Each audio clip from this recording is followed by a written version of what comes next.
7월 둘째 주 예배를 주님께 드리도록 하겠습니다.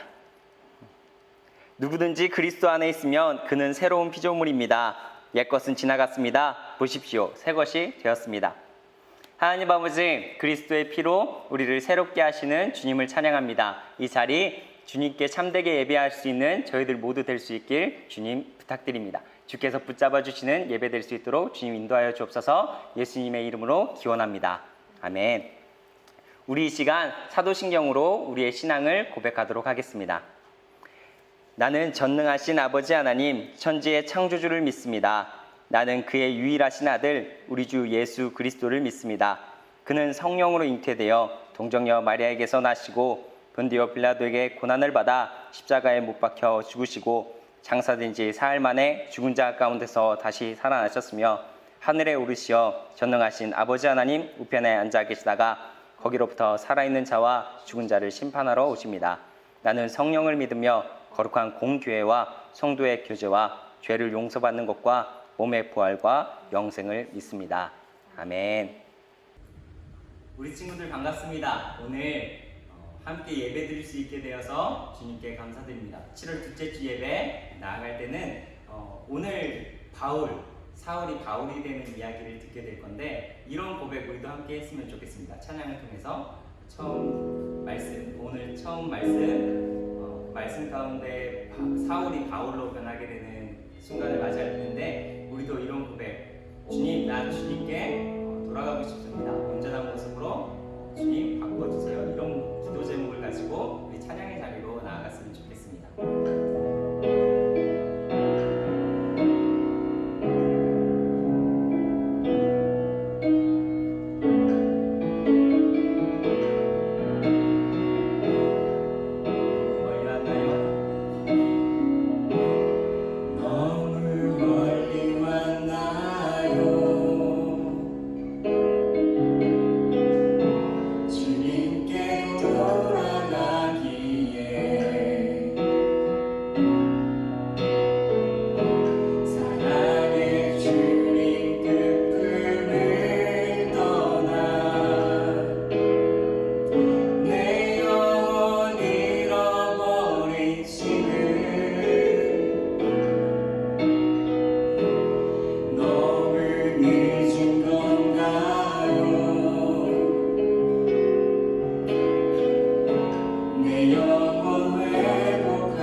되겠습니다. 그리고 다짐이 기쁨으로 바뀔 수 있는 시간이었으면 좋겠습니다.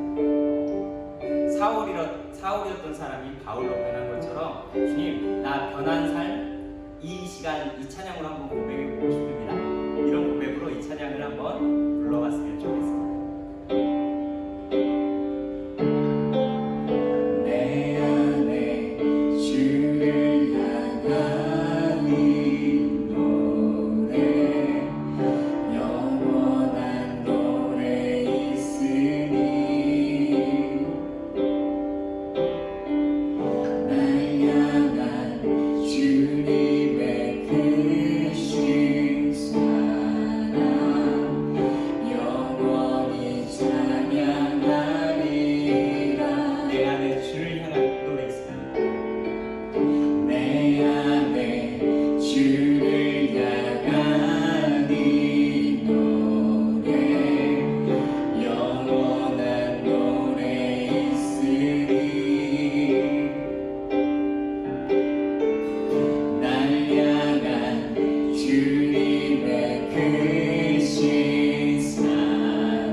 자, 여러분, 이 시간 우리에게 주신 하나님의 말씀은 사도행전 9장 1절에서 9절까지의 말씀입니다.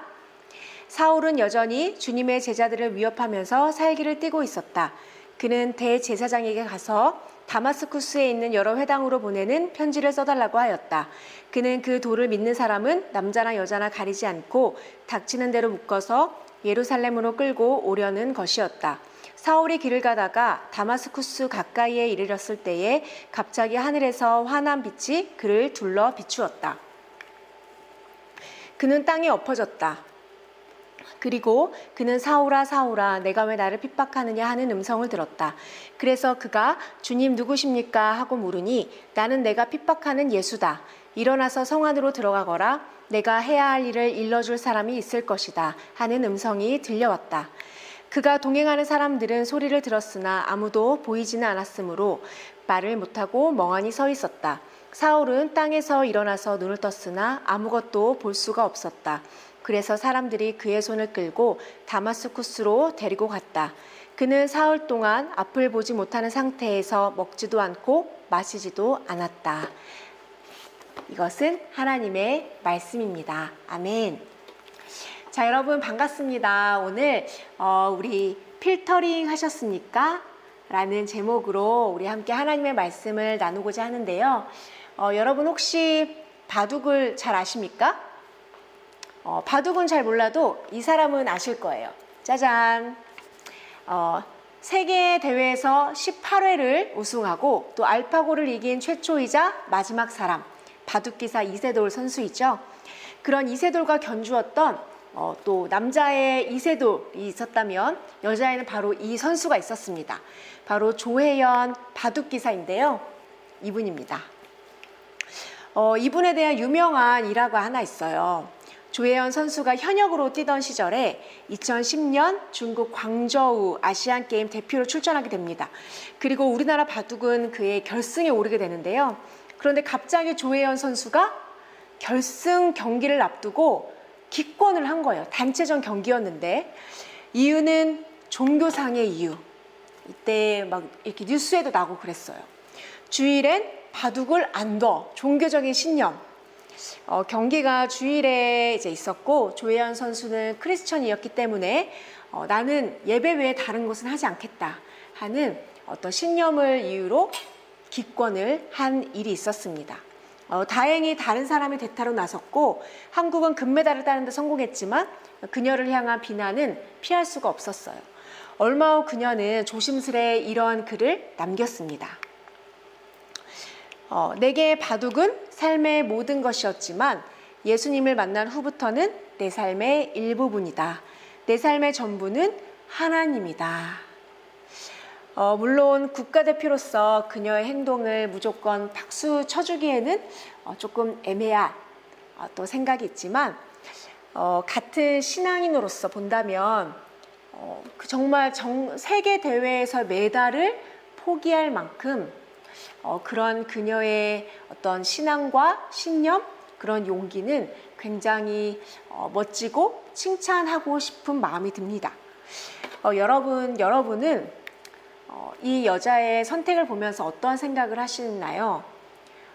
이런 생각을 해볼까요? 나는 과연 예수님을 위해서 무엇을 포기하고 또 포기할 수 있나? 나는 무엇을 포기할 수 있을까? 성경에서 예수님을 위해서 가장 많은 것을 포기한 사람 하면 부동의 1위, 바로 사도 바울이 아닐까 생각합니다. 오늘 본문에는 이제 사울이라고도 표현하고 우리에게는 잘 알려진 바울이라고 부르죠. 그는 이렇게 빌립보서에서 고백하는데요. 나는 그리스도 때문에 모든 것을 잃었고 그 모든 것을 오물로 여깁니다. 배설물로 여깁니다. 바울이 가지고 있던 것, 잃어버린 것, 이것들은 무엇이었을까요? 그는 사실 요즘 유행하는 말로 사기캐라고 불릴 만큼 굉장히 많은 것을 가진 사람이었습니다. 우선 그는 유대인 인싸였어요. 이스라엘 베냐민 지파 출신이라고 밝힌 그는 이 베냐민 지파는 포로기 이후에 유대 사회의 굉장히 핵심적인 그런 지파였습니다. 또 8일반의 할례를 받은 히브리인, 이라고 자기를 표현하는데요. 근원부터 나는 정통 라인이다. 내가 정통이다. 라는 거죠. 또 그는 털어서 먼지 안 나는 사람이었어요. 무슨 말이냐? 율법으로 흠없는 바리새인이었습니다. 수백 가지의 율법을 꼼꼼하게 지켰다는 뜻이죠. 또 최고의 엘리트 코스, 오늘날로 따지면 서울대 법대에서 가장 유명한 핵심 교수의 수제자라고 할 만큼 그 당시에 랍비 가말리엘의 문화생이었습니다. 또 길리기아 다소 출신이라고 하는데요. 이 지역은 그리스 아테네에 맞먹는 그 당시 철학과 학문 모든 지식의 그런 중심지였습니다. 이뿐 아니라 그는 로마 제국의 시민권을 가진 당시에 이 시민권을 돈 주고 살 만큼 그냥 프리패스였어요. 뿐만 아니라 그는 스스로 장막을 만들어 판매할 만큼 기술을 가지고 있던 그야말로 학문과 지식과 기술을 겸비한 뿐만 아니라 글 쓰는 솜씨와 모든 언어에 통달할 만큼 굉장히 소위 말하는 엄마 친구 아들이었습니다. 그는 가진 게 많았습니다. 자신의 신념으로 또한 꽉 찬 사람이었죠. 이랬던 바울이 자신의 것을 하루아침에 포기합니다. 그리고 오물과 같다라고도 고백하죠. 도대체 바울에게는 어떠한 일이 있었던 것일까요? 하루는 주님이 바울을 찾아오셨습니다. 여전히 막 눈에 불을 켜고 그리스도인들을 잡아서 옥에 가두거나 죽이기 위해서 바울은 열심히 다니고 있었습니다. 그럼 그 앞에 예수님이 강한 빛 가운데 나타나셨죠. 사울이 길을 가다가 다마스커스 가까이에 이르렀을 때 갑자기 하늘에서 환한 빛이 그를 둘러 비추었다. 예수님이 나타나신 이유는 뭘까요? 야, 바울 이놈아, 너 내가 누군 줄 알고 내 사람들을 건드려? 나를 왜 핍박하느냐? 너 혼쭐 좀 나보자. 심판하시기 위함이었을까요? 정반대였습니다. 그는 내 이름을 이방 사람들과 임금들과 이스라엘 자손들 앞에 가지고 갈 내가 택한 내 그릇이다. 자신을 핍박하는 바울을 복음을 전하는 자로 부르신다. 이게 뭔가요? 솔직히 황당할 만큼 이해가 되지 않는 하나님의 계획입니다. 조금 가장하면 우리 일제강점기 시대 친일파를 하루아침에 독도 지킴이로 세우는 그런 말도 안 되는 엉뚱한 부르심이었어요. 바울에게 세례를 주었던 아나니아조차 처음엔 하나님께 항의를 합니다. 주님, 진심이 아니시죠? 이 사람이 우리 교회를 어떻게 했는지 아시잖아요. 막 스데반을 죽였고요. 예수님을 핍박했던 사람입니다. 생각해보면 하나님의 부르심은 참 이상합니다. 어부를 부르시고 세리를 부르시고 죄인을 부르시고 배신자, 교회를 핍박하는 이 사도 바울까지 세상의 기준으로는 비효율적이고 비상식적인 그리고 너무나 이상주의자 아닌가 싶을 정도의 이상한 스카웃입니다. 핍박자가 전도자가 된다? 물이 포도주가 될 만큼 놀라운 기적이 필요한 사건이죠. 하지만 말 그대로 우리 주님은 물을 포도주로 만드시는 분이시죠. 예수님은 부르신 대로 변화시키는 분입니다. 꿈이 현실이 되게 하시는 분입니다. 죽이는 자를 살리는 자로 부르셨고 정말 그렇게 사도 바울을 변화시키셨습니다. 고린도 후서에는 이런 말씀이 있는데요. 누구든지 그리스도 안에 있으면 그는 새로운 피조물입니다. 옛것은 지나갔습니다. 보십시오. 새 것이 되었습니다. 바울은 그리스도 안에서 새로운 피조물이 되었습니다. 교회를 핍박하고 예수를 대적하던 바울은 죽고 그리스도 안에서 전혀 새로운 존재로 다시 태어났습니다. 바울뿐 아니라 예수를 믿는 누구든지 그리스도를 통해 새로운 존재로 변화된다고 성경은 말합니다. 반드시 그리스도인은 변화의 과정을 거치게 된다는 것이죠.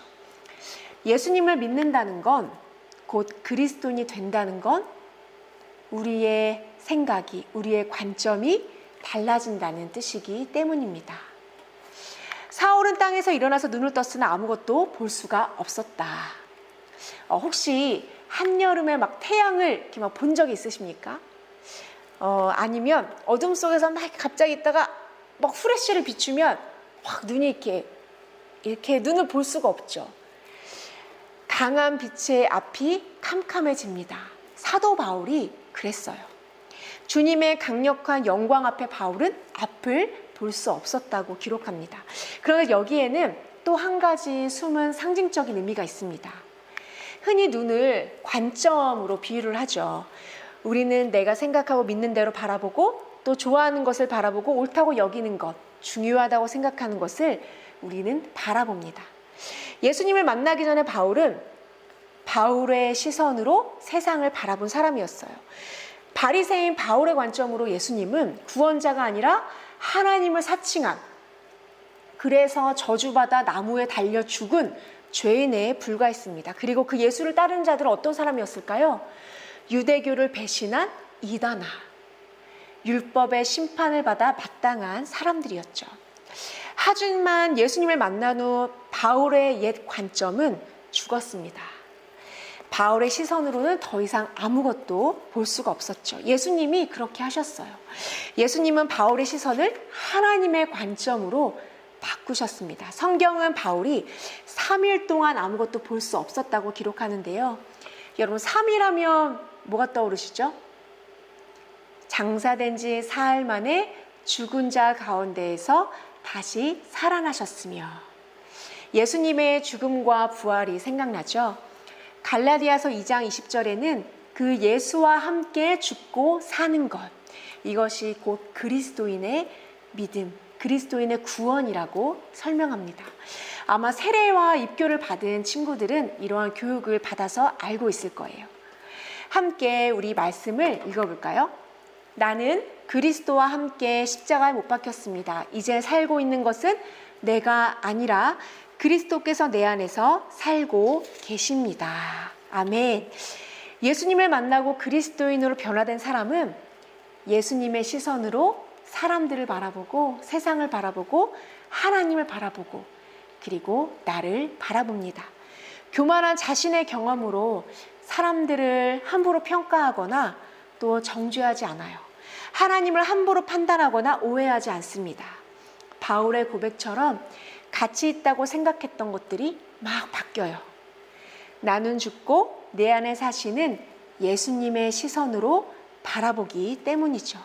사도 바울이 자신의 모든 것을 포기할 수 있었던 이유, 그리고 모두가 부러워했던 그 모든 가진 것들을 배설물이라고 여겼던 이유는 바로 예수님 중심의 삶, 예수님의 시선으로 세상을 바라보는 지혜를 얻었기 때문입니다. 제 핸드폰에는 여러 가지 카메라 앱들이 있는데요. 여러분도 여러 가지 앱들이 있으시죠? 정말 놀라운 기술력이 아닐 수 없습니다. 여러 필터와 단계를 탁탁탁 누르면 전혀 새로운 인물이 탄생하죠. 제가 한번 실험을 해봤습니다. 너무 부끄럽지만, 자, 어느 것이 저의 쌩얼일까요? 이게 저의 부끄러운 가장 끝에 있는 게 저의 다큐용 얼굴입니다. 이렇게 막 이렇게 다크서클도 있고 막 주근깨도 있고, 그런데 필터 몇 개를 딱딱딱 이렇게 눌렀더니 놀랍게도 모든 잡티가 사라지고 아름답진 않나요? 조금은 아름다워 보이는 얼굴로 재탄생했어요. 뭐 이렇게 인터넷을 보면 포토샵 장인들은 돈을 받고 막 전혀 막 이렇게 깎고 막 이렇게 날씬하게 하고 거의 미켈란젤로의 그런 조각 기술에 이렇게 버금하는 그러한 사진을 만들어내기도 하는 것을 본 적이 있죠. 거의 매직입니다. 그런데 사진에만 이러한 필터가 있는 것이 아니라 우리의 삶에도 필터가 있습니다. 바로 예수님이라는 필터가 있습니다. 예수님을 통해서 우리가 세상을 바라보면, 또 내 사람들을 바라보면, 나를 바라보면 아름다운 존재가 보입니다. 내 눈으로 볼 때에는, 그냥 이렇게 다큐를 볼 때에는 평범하고 별로 특별할 것 없는 그런 때로는 초라한 실망스러운 모습이 있지만, 예수님의 시선으로 바라볼 때 특별한 존재가 보입니다. 절망 속에 소망이 보이고요. 죄악 속에 사랑이 보이고 단점보다 장점이 보입니다. 하나님이 우리를 지으시고 뭐라고 하셨죠? 보시기에 참 좋았더라. 흐뭇해 하신 것처럼 또 하나님께서 예수님을 통해서 우리 한 사람 한 사람 죄인된 우리를 바라보실 때 왕 같은 제사장, 거룩한 족속, 택하신 백성이라고 부르신 것처럼 말이죠. 여러분 지금 내 모습이 어떻게 보이시나요? 내 모습이 어떠하든 하나님의 뜻은 그 이상입니다. 나의 미래는 하나님께 달려 있어요. 하나님은 나를 향한 계획을 가지고 계시고 그 계획 안으로 우리를 초대하십니다. 그 부르심에 순종하면서 우리가 나의 것을 주님께 드릴 때 주님은 나를 세상에 놀랄 만한 존재로 하나님이 지으신 목적대로 아주 멋있게 변화시켜 가실 거예요. 조혜연 바둑기사의 고백을 기억하시나요? 내 삶의 전부는 하나님이다. 꿈을 고민하고 꿈을 향해 달려가는 여러분, 주님을 만나시길 바래요. 그리고 그 주님 안에서 여러분의 삶을 아름답게 채워가시기를 소망합니다. 이 시간에 우리가 말씀을 생각하면서 같이 두 가지 제목으로 기도했으면 좋겠습니다. 하나님의 시선으로 세상을 그리고 나를, 사람들을, 내 삶을 바라보게 해주세요. 그리고 주님을 인격적으로 만나고 그 주님을 자랑하는 삶을 살게 해주세요. 우리 잠깐 기도하겠습니다.